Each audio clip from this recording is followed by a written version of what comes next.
when you really think about it, it's astonishing. This world with its beauty and crazy amount of variety. There is so much to look at, experience, and so much to explore. I think we've all taken turns being blown away by some kind of natural wonder. Maybe it's as common as an extra special sunset on your drive home, or maybe you've taken a vacation and seen something like the Rocky Mountains. Whatever the expression, we've all experienced that sense of majesty and mystery of the world around us. And that's one reason, at some point, we all ask the first and most basic worldview question. Where did it all come from? And like other worldview questions, there's several answers to choose from. For example, many Eastern ideologies could be filed under the broad description of what's technically known as pantheistic monism. That is to say, all of reality is one impersonal, infinite element, and all of it could be collectively called God. And that means all of it has always been here, will always be here, and will continue on in a kind of eternal spiritual wheel.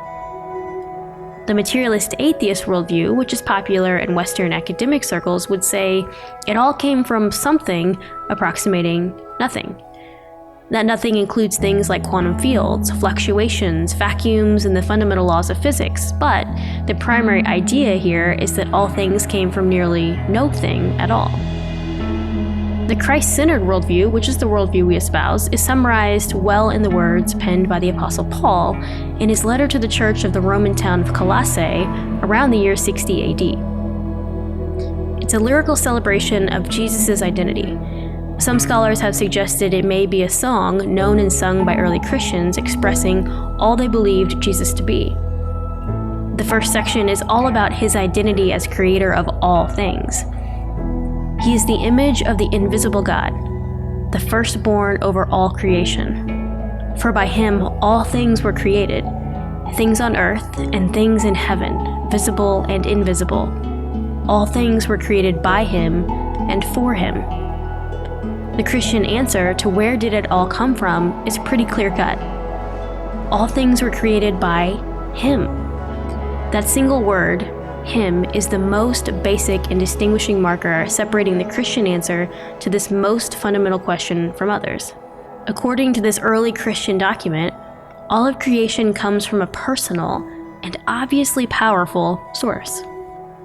This is an important distinction, and if true, its implications are profound.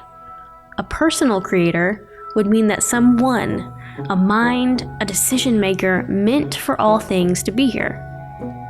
This is, of course, the opposite of something like an impersonal force, or impersonal laws, or elements being the source. The idea, if true, it changes everything. To appreciate the Christ-centered explanation for the question, where did it all come from, a workable, although limited metaphor, it can help. An artist. An artist, being a person with a mind, can choose to create something. And assuming this artist has the means and skills to create, he or she can produce something for any number of reasons. Their own pleasure, the pleasure of others, or reasons known only to the artist.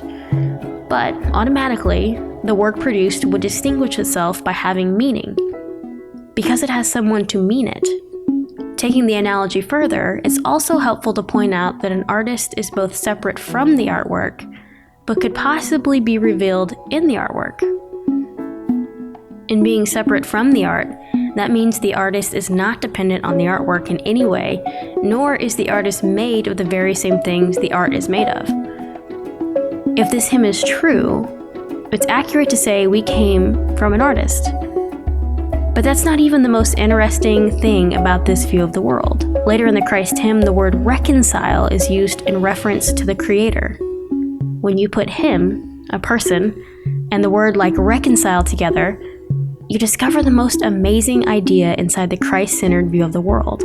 According to the early Christians, all things came from an all-powerful, all-knowing, and obviously wildly creative person with whom we can have a relationship.